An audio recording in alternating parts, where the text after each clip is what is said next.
जय श्री राम। शंखनाद में आपका स्वागत है। वक्फ बोर्ड संशोधन बिल के संसद में पेश होने से पहले और संसद में पेश होते समय कांग्रेस चिल्ला चिल्ला कर इसका विरोध कर रही थी। All India Muslim person law board और उसके जैसे दूसरे मुस्लिम संगठनों के साथ कंधे से कंधा मिलाकर विरोध प्रदर्शन कर रही थी। ऐसा लग रहा था कांग्रेस के नेता तो इस बिल को लागू ही नहीं होने देंगे, अपनी जान दे देंगे, गिरफ्तारियां दे देंगे। लेकिन अब जब ये बिल लागू हो चुका है, इसे लेकर हिंसक प्रदर्शन हुए, हिंदुओं की हत्याएं हुई, तो इसके बाद अब बीते कुछ दिनों में कांग्रेस इस बिल से दूरी बनाती हुई दिख रही है। कांग्रेस वक्फ बिल पर अलग होती हुई दिख रही है। कांग्रेस के रुख में बदलाव आया है। जो अभी कांग्रेस ने अपने नेता, जिसमें इमरान मसूद, इसके अलावा इमरान प्रताप गढ़ी, इन नेताओं को जो मैदान में छोड़ा हुआ था और ये बयान पर बयान दे रहे थे, सलमान खुर्शीद बयान दे रहे थे, अब इनकी जबान पर कुछ लगाम लगी हुई है। इनके बयान सामने नहीं आ रहे हैं। हालांकि ऐसा नहीं है कि कांग्रेस जो है वो वक्फ संशोधन बिल के समर्थन में आ गई है। ऐसा बिल्कुल नहीं है कि कांग्रेस जो है वो उसे तुष्टीकरण नहीं करना है, उसे मुसलमानों के वोट नहीं चाहिए, क्योंकि अगर ऐसा होता तो अभिषेक मनु सिंह भी कोर्ट में वक्फ संशोधन बिल को लेकर याचिका नहीं डालते, वहां केस नहीं लड़ रहे होते। अभिषेक मनु सिंह भी कांग्रेस के सांसद हैं और वो वक्फ संशोधन बिल के खिलाफ सुप्रीम कोर्ट में केस लड़ रहे हैं। तो कांग्रेस को मुस्लिम वोट तो चाहिए, हिंदुओं से कोई खास मतलब तो है नहीं, लेकिन बदलाव तो आया है और बदलाव की वजह है कांग्रेस के अंदर से हो रहा विरोध। कांग्रेस के अंदर ही जो हिंदू विधायक हैं, जो हिंदू सांसद हैं, उनका दबाव बन रहा है। हिंदू सांसदों और विधायकों की तरफ से कांग्रेस में आला कमान पर दबाव बनाया जा रहा है, विरोध किया जा रहा है कि जो तरीका कांग्रेस अपना रही है वक्फ संशोधन बिल को लेकर, उससे कांग्रेस को दक्षिण से लेकर पूरे उत्तर भारत तक में नुकसान हो सकता है। कांग्रेस के हाथ से केरल निकल सकता है। केरल में चुनाव आने वाला है और ये चेतावनी कांग्रेस के अंदर से दे दी गई है। इनके मुस्लिम विधायकों, सांसदों को तो कोई खास समस्या नहीं है, क्योंकि उनकी कॉन्स्टिट्यूएंसी में तो मुसलमान ही है, तो उनके लिए कोई समस्या नहीं है। लेकिन हिंदू विधायकों, सांसदों को तो समस्या है, क्योंकि वो अगर उनकी मेजॉरिटी जो उनकी कॉन्स्टिट्यूएंसी है उसमें हिंदू है, सिख हैं, ईसाई हैं, मुसलमानों के अलावा गैर मुसलमान उनकी कॉन्स्टिट्यूएंसी में है, तो ऐसे में उनको जवाब देना पड़ता है कि कांग्रेस ऐसा लग रहा है कि पूरी तरह से मुस्लिम परस्त हो गई है तो सही, लेकिन अब साफ साफ मैसेज जा रहा है। यहाँ मुस्लिम संगठनों के साथ लगातार दिख रही है। कांग्रेस के मुस्लिम विधायक सांसद ही चर्चाओं में है, हिंदू विधायक सांसदों को कोई इस मामले में पूछ नहीं रहा है, तो इसका खामियाजा भुगतना पड़ सकता है। कांग्रेस के सामने बड़ी मुश्किल है और ऐसे में राहुल गांधी कंफ्यूज है। राहुल गांधी की स्थिति ऐसी है कि वो फैसला नहीं कर पा रहे हैं कि करे तो क्या करे, और इसीलिए कहीं बच रहे हैं तो कहीं जो है इसके विरोध में भी जा रहे हैं। और देखिए, हाल के कुछ ऐसी घटनाएं हुई हैं जिससे कांग्रेस की ये कंफ्यूजन, राहुल गांधी की ये कंफ्यूजन साफ दिखती है। केरल की बात करें तो केरल में जो प्रोटेस्ट हो रहा है वक्फ बोर्ड संशोधन बिल के खिलाफ, उसमें कांग्रेस और वहां की जो सत्ताधारी पार्टी है कम्युनिस्ट पार्टी, वो इन विरोध प्रदर्शनों में शामिल नहीं हुई है। इन विरोध प्रदर्शन उसकी तरफ से नहीं किए गए। ये विरोध प्रदर्शन हुए इंडियन यूनियन मुस्लिम लीग और इंडियन नेशनल लीग की तरफ से विरोध प्रदर्शन हुए, जिसमें कांग्रेस की तरफ से और कम्युनिस्ट पार्टियों की तरफ से कोई बड़ा प्रतिनिधित्व नहीं गया और इनकी तरफ से अपने कोई विरोध प्रदर्शन ऑर्गेनाइज नहीं किए गए। और यहाँ तक कि कम्युनिस्ट पार्टी भी कांग्रेस के ऊपर आरोप लगा रही है कि इन्होंने संसद में खुलकर मुसलमानों के लिए पक्ष नहीं रखा। प्रियंका वाड्रा गायब थी और राहुल गांधी ने भी इस पर नहीं बोला, तो कम्युनिस्ट पार्टी भी निशाना बना रही है कांग्रेस को। एक तरफ से इधर से फंसे हुए हैं और उधर जो है कांग्रेस वक्फ बोर्ड संशोधन बिल पर केरल में विरोध प्रदर्शन नहीं कर पा रही है। और इसकी वजह देखिए क्या है, ये है वहां का ईसाई समुदाय। इनको हिंदू, वहां के वोट तो एक अलग बात है, वहां का हिंदू तो बिखरा हुआ है, पूरे भारत में ही जो स्थिति है उससे ज्यादा ही खराब स्थिति वहां पर है, लेकिन वहां का ईसाई एकजुट है और वक्फ बोर्ड से ईसाई समुदाय वहां का परेशान है। जो वहां का जो ईसाई गांव जिसकी बात संसद में भी उठी थी, मुनाम्बम जो गांव है, उस गांव के 600 घर हैं जिसमें अधिकतर ईसाई रहते हैं और उस पर वक्फ बोर्ड ने अपना घोषित कर दिया कि वो पूरा गांव हमारा है उस संपत्ति को। और वहां के जो कैथोलिक बिशप जो वहां का संगठन है उसने तक कह दिया था कि वक्फ बोर्ड संशोधन बिल पर कांग्रेस जो केरल के सांसद हैं उन्हें इसका समर्थन करना चाहिए, इसे समर्थन दे। तो वहां का एक बड़ा ईसाई वर्ग जो है वो वक्फ बोर्ड संशोधन बिल के समर्थन में है, क्योंकि वो मुसलमानों के वहां के जो वक्फ बोर्ड है उसके अतिक्रमण से परेशान है। वहां पर एक अलग लड़ाई चल रही है मुस्लिम संगठनों और ईसाई संगठनों के बीच में, वो एक अलग विवाद है। और इस बीच जो है बीजेपी वहां पर ईसाई संगठनों की सहानुभूति लेती हुई दिख रही है, वो उनका खुलकर साथ दे रही है बीजेपी। ऐसी नहीं, बीजेपी का वहां पर आधार बढ़ रहा है। इसकी चिंता कम्युनिस्ट पार्टी और कांग्रेस पार्टी को हो गई है कि आप सिर्फ मुसलमानों के वोट से तो नहीं जीत सकते, आपको ईसाई वोट, पूरा एकमुश्त ईसाई वोट भी चाहिए, क्योंकि उसकी भी संख्या वहां पर ठीक ठाक है। लेकिन अगर इस तरह से रहेगा तो ईसाई वोट आपको नहीं मिलेगा, और अगर थोड़ा भी हिंदू वोट इधर उधर होता है तो कांग्रेस के हाथ से निकल जाएगा। तो कांग्रेस को अभी केरल के चुनाव भी देखने हैं, उधर कांग्रेस के साथ समस्या है। अभी तालकटोरा स्टेडियम में ऑल इंडिया मुस्लिम लीग और दूसरे मुस्लिम संगठनों का विरोध प्रदर्शन हुआ है। ये इन्होंने विरोध प्रदर्शन किया, इन्होंने एक कार्यक्रम किया था और ये कार्यक्रम वक्फ बोर्ड संशोधन बिल के विरोध में था। ये मंगलवार को ये कार्यक्रम हुआ है और इसमें कांग्रेस के नेता मौजूद नहीं रहे, इसमें वो वैसे ही गए थे, वो तो जाएंगे वैसे भी। मनोज झा गए थे राजद की तरफ से, धर्मेंद्र यादव गए थे सपा की तरफ से, लेकिन कांग्रेस की तरफ से न सलमान खुर्शीद दिखे, न इमरान प्रतापगढ़ी दिखे। कोई ऐसा नेता नहीं दिखा जिसका कोई भाषण उसमें चर्चित हुआ हो, भाषण दिखाया जा रहा हो, कोई बयान दिखाया जा रहा हो। कांग्रेस के नेताओं ने इस प्रोग्राम से दूरी बना ली थी।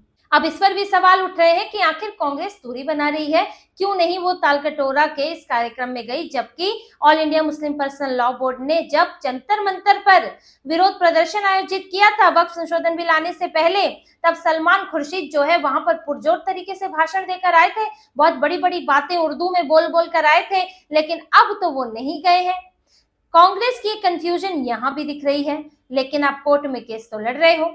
अब बिहार पर आ जाते हैं, क्योंकि बिहार का चुनाव है। बिहार में कांग्रेस की अभी एक मीटिंग थी पसमानदा मुसलमानों के साथ। उस मीटिंग से पहले मल्लिकार्जुन खड़गे भड़क गए, क्योंकि मल्लिकार्जुन खड़गे की बक्सर में एक रैली थी और उस रैली में मल्लिकार्जुन खड़गे को सुनने के लिए कोई नहीं आया, 10% लोग भी नहीं आए जितनी कुर्सियां थी।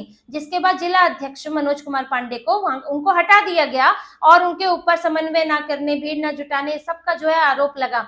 लेकिन मल्लिकार्जुन खड़गे इतने भड़के वहां से कि वो फिर आगे पसमानदा मुसलमानों के साथ एक बैठक थी वो भी रद्द हो गई, और उसके बाद मल्लिकार्जुन खड़गे जो हैं वो और ज्यादा गुस्सा गए और चले गए बिहार से। लेकिन ये मीटिंग क्यों कैंसिल हुई? खड़गे तो मीटिंग कैंसिल नहीं करेंगे पसमानदा समाज से, पसमानदा समाज की बड़ी संख्या है बिहार में, मुसलमानों का जो वोट है उसमें अधिकतर पसमानदा का वोट है, तो उन्होंने मीटिंग क्यों कैंसिल की? उसकी वजह भी यही कंफ्यूजन है जो राहुल गांधी को हो रही है, क्योंकि जिस तरह से अभी मुर्शिदाबाद में हुआ है, मुर्शिदाबाद में हिंदुओं की साफ तौर पर हत्या की गई है। मुसलमानों ने वक्फ संशोधन बिल के नाम पर हिंदुओं की हत्या की, घर जलाए, बेघर कर दिया, उनकी जमीनें जला दी, तो उनको जो है अपनी जगह से उन्हें विस्थापित करके रख दिया है बंगाल, पश्चिम बंगाल के अंदर। अब इसके कारण ये जो वक्फ संशोधन बिल था, जो मुसलमानों का मामला था, वो हिंदू मुस्लिम बन गया है, क्योंकि इसमें कोई हिंदू तो विरोध प्रदर्शन कर नहीं रहा था वक्फ संशोधन बिल के बाद, पहले भी कोई इस तरह के विरोध प्रदर्शन नहीं थे, पक्ष विपक्ष एक अलग बात है। तो हिंदुओं का तो इससे कोई ऐसा नहीं है कि डायरेक्ट सीधे सीधे कोई लड़ाई थी। जो संगठन है वो ईसाई संगठन भी आए, हिंदू संगठन भी आए, सिख संगठन भी आए, कई धार्मिक संगठन आए जिन्होंने अपनी बात रखी जेपीसी के सामने, लेकिन हिंदुओं से सीधे लेना देना तो नहीं है। लेकिन आपने हिंदुओं पर हमला किया, आपने उन निर्दोष हिंदुओं को मारा, उन पिता पुत्र को मारा, तो इस पर अब सवाल उठ रहे थे और ये मामला जो है हिंदू मुस्लिम बन गया। अब कांग्रेस अगर इसके पक्ष में खड़ी होती है तो ये साफ दिखेगा कि कांग्रेस को मुर्शिदाबाद की हत्याओं से कोई लेना देना नहीं है।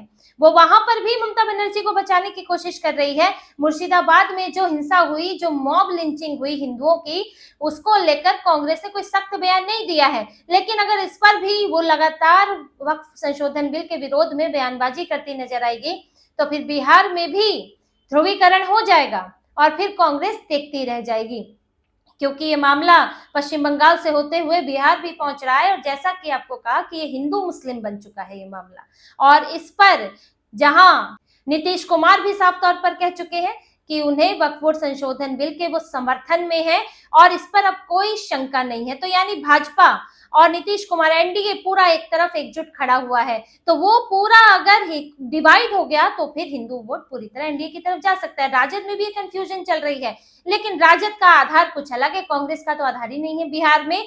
तो कांग्रेस को चिंता इसी बात की है, यही कंफ्यूजन है इनके बीच में, इसलिए पसमानदा मुसलमानों के साथ बैठक इन्होंने कैंसिल कर दी। इससे पहले जब राहुल गांधी ने भी बैठक की थी तो भी बिहार कांग्रेस में ये बात उठी थी कि इस तरह से आप पूरी तरह मुस्लिम परस्त नजर ना आए, ऐसा ना लगे कि आप एक मुस्लिम पार्टी बन गए हैं, क्योंकि आपका बचा कुछ आधार भी इससे खिसक जाएगा। यहाँ आपको इतना भी वोट नहीं मिलता है कि आपको जो है पूरी तरह से साथ खड़े होने की जरूरत है।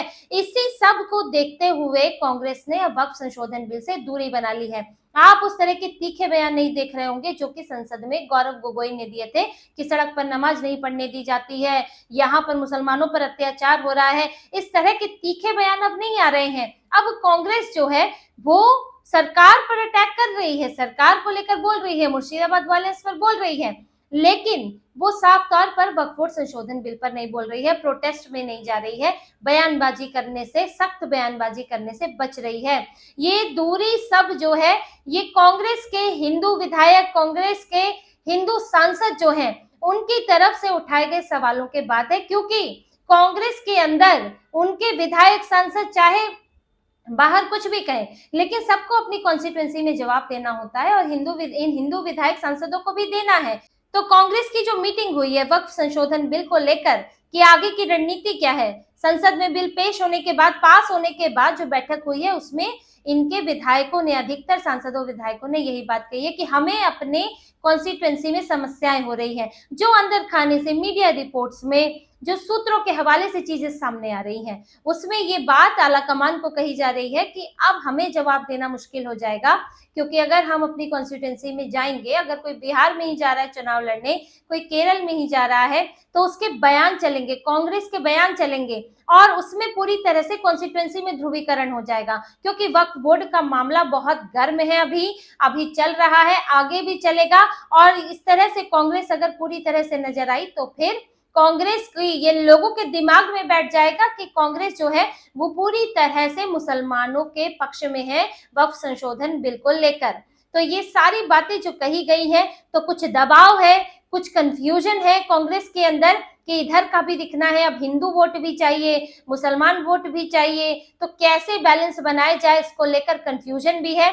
तो इसी के चक्कर में अभी कांग्रेस ने वक्फ संशोधन बिल से दूरी बनाई हुई है, तो धीरे धीरे चुपके चुपके पीछे हट रही है। कुछ घोषित तौर पर नहीं है, घोषित तौर पर तो यही है हम वक्फ बोर्ड संशोधन बिल का विरोध कर रहे हैं, लेकिन चुपचाप अपने पांव पीछे खींच रही है ताकि अब हिंदुओं को भी, उनको भी भ्रमित किया जा सके और उनके भी वोट लिए जा सके।